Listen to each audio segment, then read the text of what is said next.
Everything was going really well from a worldly perspective. Did God really want me to move my family now, or could we wait till it was more convenient?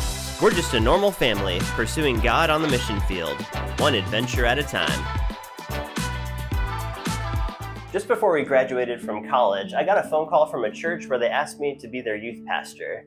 And I said no. And I challenged him going, I don't think we're spiritually mature enough right now to be leading people. So that led us to really start to dive deep into who we were spiritually and try to figure out what would we need to do to get there. We started a Bible study called Experiencing God by Henry Blackaby, and that literally changed our lives. Kevin and I would do this study individually, and then later we would come together and compare notes and talk about what God was teaching us. And to our amazement, God was telling us both the same thing. Like, we would get together and what I wrote down was what she wrote down. Like, that kind of specificity. It was pretty incredible. We didn't have an audible word from God, but we had this persistent weight on our hearts about working with youth in Ohio. I wanted to start seminary, and I had a great job where I had been promoted to be a supervisor. Our daughter was only about a few months old at this point, and we had a great apartment. Everything was going really well from a worldly perspective.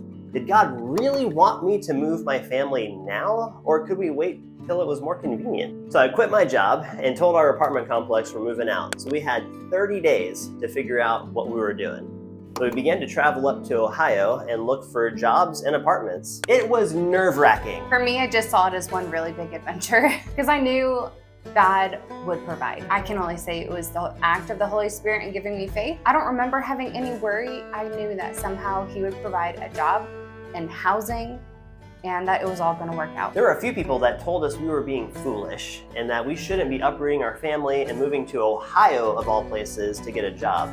This is during the recession when things were starting to kind of recover. It was not going well. Throughout that whole process, both sides of our family were really supportive. They were praying with us and offering to help out however they could. So, we say so a lot.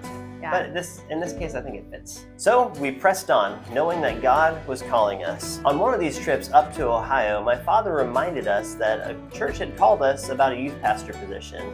It had been months since that point, and so I was pretty convinced they already had somebody, besides the fact that I didn't remember the name of the church or who had called. I began doing blind internet searches to try and figure out where this church was, and by God's grace, we found it. After talking to one of their staff members for just a few minutes, he said, "Can you meet me right now?" We jumped in the car and went 25 minutes north to meet with them. Things went really well. And after a few more meetings, a month to the day, we pulled up to our new apartment.